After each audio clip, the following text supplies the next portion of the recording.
انسانوں میں نیکی کے بڑے مختلف بلکہ متضاد تصورات جو ہیں وہ پائے جاتے ہیں۔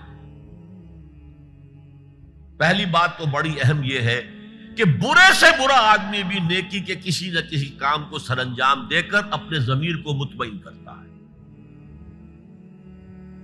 میں ڈاکہ تو ڈالتا ہوں لیکن بیواؤں اور غریبوں کی مدد بھی تو کرتا ہوں اپنے علاقے میں۔ میں فلاں کام تو کرتا ہوں لیکن فلاں مزار پر جا کر میں نے چادر بھی تو چڑھائی ہے، وہاں دیگ بھی تو پیش کی ہے۔ اس کی وجہ کیا ہے؟ ابھی جس چیز کا ذکر ہو رہا تھا، ضمیر، کانشنس، یہ انسان کی باطنی شخصیت کا ایک بہت اہم جز ہے۔ ضمیر کا لفظ اس معنی میں قرآن میں نہیں آیا، لیکن قرآنی اصطلاح ہے نفس لوامہ، وہ نفس جو اندر سے ملامت کرتا ہے۔ دیکھو تم نے جھوٹ بولا، تمہیں جھوٹ نہیں بولنا چاہیے تھا۔ کسی اور نے ملامت کی یا نہیں کی، تمہارے اندر کوئی شے ہے جو ملامت کر رہی ہے۔ دیکھو تم نے فلاں شخص کا دل توڑ دیا، یہ اچھا کام نہیں کیا۔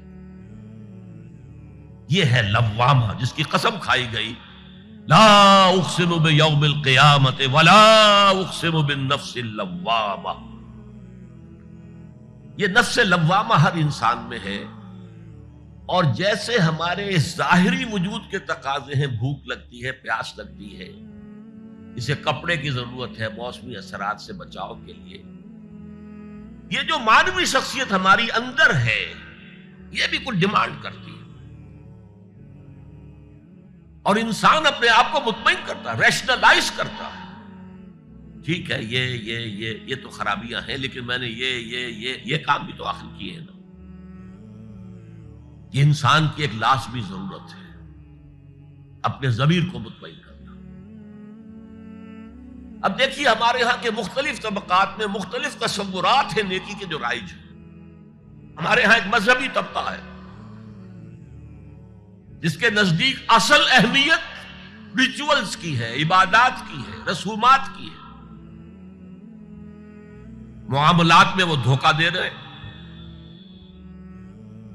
سودا کر کے پھر گئے، ان کے دلوں میں نرمی نہیں ہے، سائلوں کو دھتکارتے ہیں، لیکن ایک اعتبار سے بہت نیک ہے، سودی کاروبار کرتے ہیں۔ ٹھیک ہے بھائی، میں سودی کاروبار تو کرتا ہوں، میں نے مسجد میں تو بنوائی ہے، میں نے مسجد میں جھاڑ بھی تو لگوا دیا ہے، میں نے مسجد میں قالین بھی تو بچھوایا ہے۔ تو نیکی کا ایک تصور یہ ہے ہمارے یہاں۔ اس کے بالکل برعکس ایک تصور ہے جدید تعلیم یافتہ طبقات کا تصور۔ آپ نے بارہا سنا ہوگا گفتگو، بھائی اصل نیکی یہ ہے کہ کوئی کسی کو دھوکہ نہ دے، جھوٹ نہ بولے، وعدہ پورا کرے، اپنا فرض صحیح طور سے ادا کرے، کہیں ملازم ہے تو اپنے فرائض صحیح طور سے ادا کرے۔ باقی رہ گئی نماز روزہ، یہ تو انفرادی باتیں ہیں، یہ کوئی کرتا ہے تو اپنے لیے، نہیں کرتا ہے تو کوئی بات نہیں۔ یہ دونوں ایک دوسرے کے بالکل برعکس تصورات ہیں، اور یہ ہمارے معاشرے میں جدید تعلیم یافتہ طبقات کا تصور نیکی اور ہمارے قدیم علماء اور ان کے زیر اثر جو عوام ہیں ان کے تصور نیکی میں یہ زمین و آسمان کا فرق ہے۔ آپ کو معلوم ہے کہ اپنی جسم فروش عورتیں جو ہیں وہ بھی نیکی کا کوئی نہ کوئی کام کرتی ہیں۔ آپ دیکھیں گے محرم میں سیاہ کپڑے پہن کے جلوس کے آگے آگے جا رہی ہیں، سبیلیں لگا رہی ہیں، مختلف مزاروں میں جب عرس ہوتا ہے وہاں جاتی ہیں، دھمال کھیلتی ہیں، وہی سیاہ کپڑے پہنتے ہیں، وہ بھی اپنے آپ کو مطمئن کرتے ہیں۔ مشہور ہے ایک واقعہ شہنشاہ عالمگیر اورنگزیب کا، اس نے دلی میں گانے بجانے پر پابندی لگا دی۔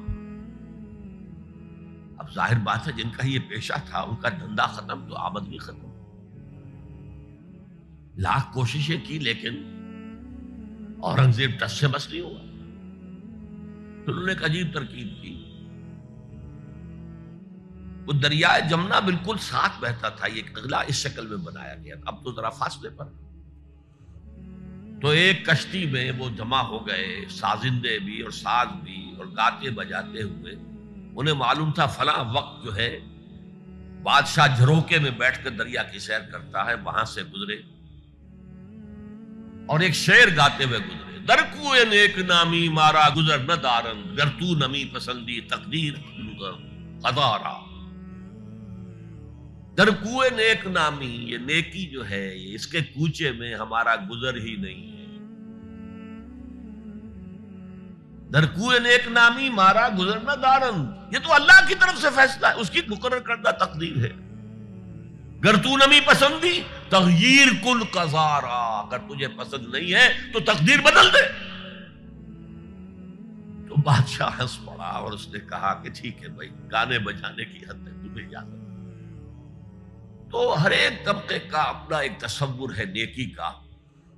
جیسے میں نے پہلے عرض کیا، بڑے بڑے ڈاکو جو ہیں وہ اپنے علاقے کے بیواؤں یتیموں کی سرپرستی کرتے ہیں، ویسے نہایت درندگی، سفاکی، انسانی جان کی کوئی حیثیت ہی نہیں. تو نیکی اصل میں کس شے کا نام ہے، کون سی چڑیا کا نام ہے، نیکی حقیقت میں کیا ہے، وہ ہے اس آیت کا مضمون. میں مثال دیا کرتا ہوں، ایک عام قصہ ہے کہ کسی گاؤں میں پہلی مرتبہ ہاتھی آیا. اب وہاں نابینا لوگ جو تھے انہیں بھی پتہ چلا ایک عجیب جانور آیا ہے. وہ آئے اور کسی نے اس کی ٹانگ کو ٹٹولا. اس نے کہا ہاتھی ایک ستون کے مانند ہے. کسی کا اس کے کان کے اوپر ہاتھ پڑا، اس نے کہا چھاج کے مانند ہے وہ. کسی نے پیٹ کو ٹٹولا، بہت بڑا ڈھول ہے وہ. بالکل یہی معاملہ ہے نیکی کے تصور کے بارے میں. اڑائے کچھ ورق لالے نے، کچھ نرگس نے، کچھ گل نے. چمن میں ہر طرف بکھری ہوئی ہے داستان میری. کسی نے نیکی کا ایک حصہ لے لیا، کسی نے دوسرا لے لیا، کسی نے تیسرا لے لیا. For more updates, please subscribe to our channel, Islamic Digital Diary, and hit the bell icon.